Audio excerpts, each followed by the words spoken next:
In this video, I'm going to help you fight depression. I was depressed for 10 years of my life, and this is going to be a three-part. I said four and put up three fingers. This is going to be a three-part series, and I'm going to help you fight your depression. I was depressed for 10 years of my life, whole decade, and these are some of the things I learned. So, like, comment, subscribe. Make sure you get in the comment section. Drop a comment. Let me know what you think about this video. Let's get into it. Okay, how to fight your depression. Stage one, find the missing link. This is the most critical stage of figuring out why you're why you're depressed, why you keep running into this depressive state, what is triggering this depressive state, what things associate with the trigger in order for you to get to this depressive state, because you got to analyze this thing like math, right? I know a lot of us ain't good at math. I know I was not good at math, especially in high school. So but I'm gonna give you some tips, man. I'm gonna help you figure this thing out, because this is something that I've dealt with for a very long time in my life, and I feel like I could talk about it. Now, in this video, I'm not gonna be telling you about taking any medicine or anything like that. If it's that severe, please seek proper counsel. Please seek a specialist, someone who has worked in the medical field, in the psychology field, a therapist. Seek professional help. Disclaimer out the way, let's get it. Finding the missing link is often something that keeps triggering this state, right? So this could range from substance use.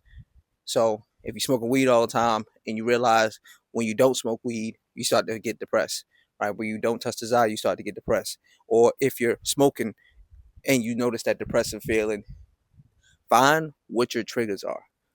A lot of the times, if you attack depression in a way where you're trying to figure out what is putting you in this step, it's a lot easy. It's not easy as a whole, but it's a lot easier to figure it out in steps based off of my experience. Because when I was just trying to okay, don't be depressed, it doesn't work. It doesn't work. To just not be depressed just doesn't work. So finding your triggers. What is triggering that mindset, that mental state? Right? Is it something tangible? Is it something you can reach out and touch? Right? Is it something that you've been through? Whether that's childhood, teenagehood, adulthood, or just life in general. You have to figure out what is the main missing link in terms of triggers. Because whatever that is going to be the starting point for you to get to stage two and then ultimately get to stage three. Right? So, give you a little bit of story of mine. As you guys know, I smoked weed for almost a total of almost 20 years. I hit my first blunt at 10 years old, bought my first bag at 13, rolled my first blunt the next year, so on and so forth. Doesn't matter. But I thought that I was self-medicating myself, and to a degree, I was. It was helping, but it went from substance use to substance abuse. And I wasn't doing anything proactive to not only fix my life, but to fix my situation in the inside, right? Dealing with things that I've been through, childhood, teenagehood, adulthood, comparison, things of this nature. So finding that trigger for me was substance use, right? Okay, let me just numb it out. Let me put myself in a different state. So therefore, if I'm in this different state, that I wouldn't feel it. But it got to the point where, like I said, it went from substance use to substance abuse. And then once it switched doors, so to speak, it was no longer something that was helping me.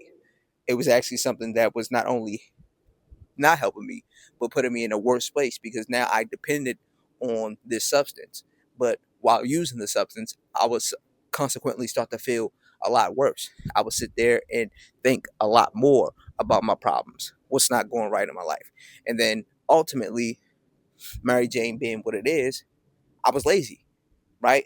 So I didn't want to do anything. I didn't want to be productive. I wanted to sit in self pity, wallow, and not really look inward and figure out what was going on in my inner world that was causing me to feel this way, right?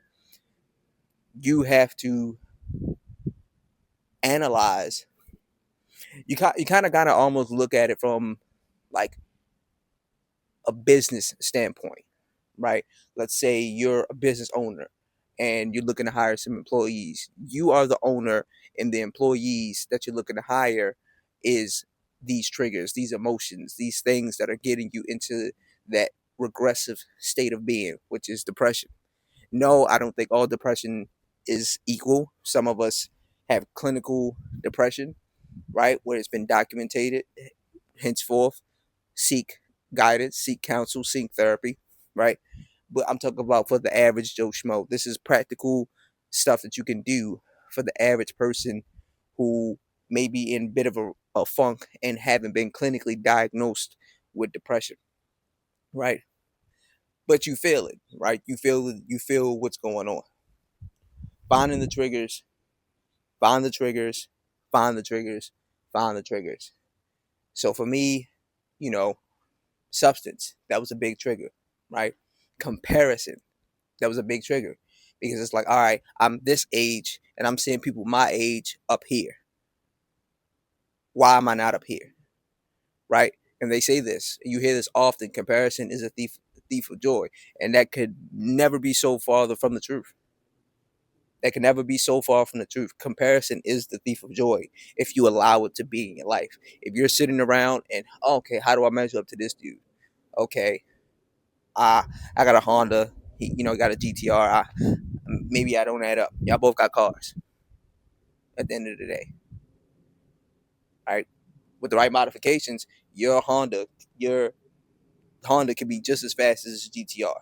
Might not look the same, but it could be just as fast.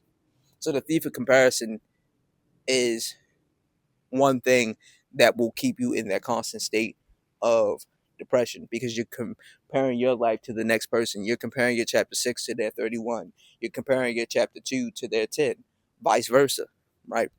So triggers and comparison. These are going to be the main things for this video. I just had some sweet tea, well, some unsweetened tea. Excuse me. But I really wanted to get out and make these videos for you guys, man. Because this is something that I've dealt with for a very long time in my life. I've been depressed for a long time, and finally being out of that depressive state, I can analyze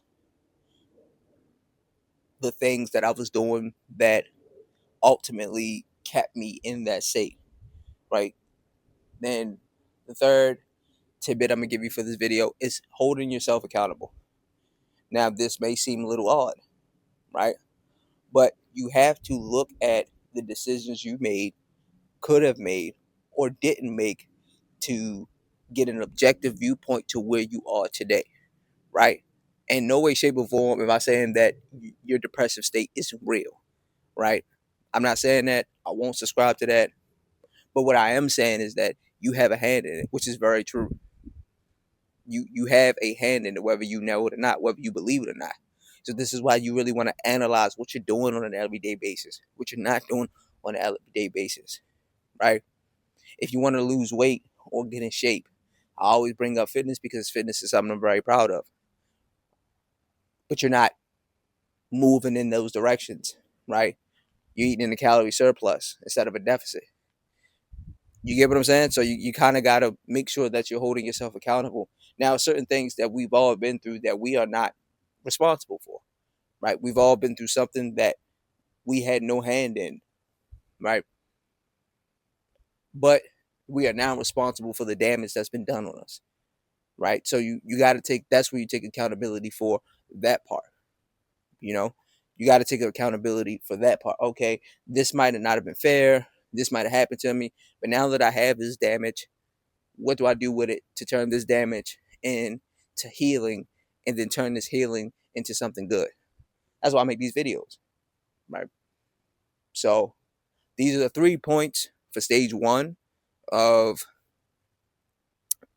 getting out of depression. Number 1, find your triggers.